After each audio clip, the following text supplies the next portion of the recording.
ఈ సమయంలో ఈ మిరప తోటలు చూసుకున్నట్లయితే ఎక్కువగా ఈ పూత, కాత దశలో ఉన్నాయి. అయితే ఇప్పుడు ఎక్కువగా ఈ కాయలు అనేటివి మొత్తమే కుళ్ళిపోతూ ఉన్నాయి. అంతేకాదు ఈ కాయల పైన ఈ మచ్చలు అనేటివి వస్తున్నాయి. రైతులకు, రైతు ప్రేమికులకు నమస్తే. ఈ మిరప సాగుళ్ళల్లో చూసుకున్నట్లయితే ఈ సమయంలో ఎక్కువగా ఈ మిరపకాయలు అనేటివి మొత్తం కూడా కుళ్ళిపోతూ ఉన్నాయి. అలాగే ఈ మిరపకాయల పైన ఈ బూజు అనేది వస్తుంది. అలాగే ఈ కాయల పైన ఈ మచ్చలు అనేటివి వస్తున్నాయి. మరి ఇవి ఎందుకు వస్తున్నాయి? మరి వీటి యొక్క ఈ నివారణ కోసము ఎలాంటి మందులను ఎంత మోతాదులో స్ప్రే చేసుకోవాలి అనేది మొత్తం కూడా మనము ఈ వీడియోలో ఇప్పుడు మనం చూడబోతూ ఉన్నాము. చాలా వరకు రైతన్నలు వీడియోస్ని చూస్తున్నారు కానీ లైక్ మాత్రం చేయడం లేదు. మీరు కనుక ఈ వీడియోని లైక్ చేసినట్లయితే ఈ వీడియో అనేది తోటి రైతులకు సజెషన్లోకి వెళుతుంది.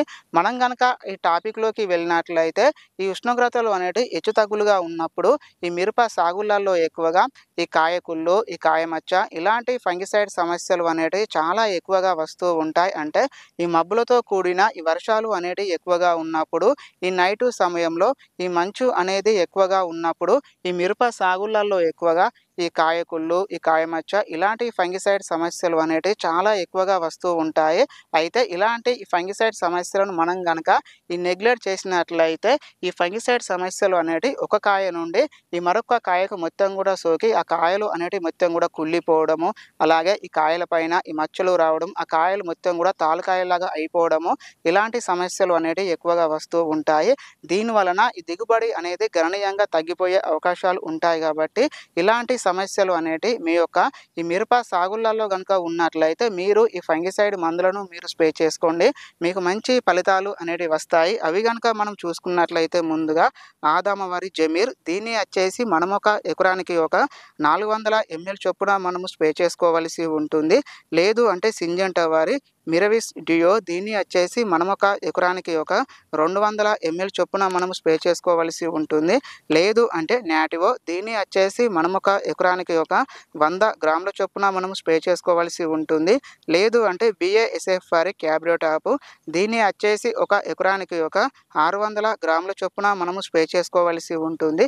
లేదు అంటే కస్టోడియా కానీ, యాంట్రోకోల్ కానీ ఇలాంటి ఫంగిసైడ్ మందులను కూడా మనము స్ప్రే చేసుకోవచ్చు. ఈ మందులలో మీరు ఏదో ఒక మందును మీరు స్ప్రే చేసుకోండి, మీకు మంచి ఫలితాలు అనేటివి వస్తాయి.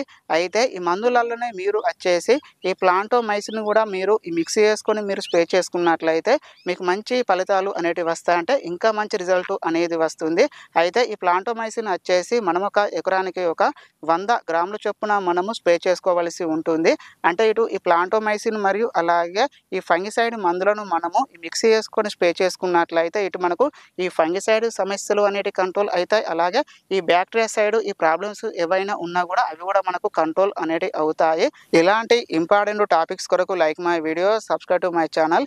ఫ్రెండ్స్, మీకు ఈ అగ్రికల్చర్ సంబంధించి ఎలాంటి డౌట్స్ ఉన్నా మీరు నాకు కామెంట్ రూపంలో కామెంట్స్ అనేది పెట్టండి. మీకు నేను పూర్తి ఆన్సర్ అనేది ఇస్తాను. రైతు సేవ కోసమే ఈ మన ఛానల్.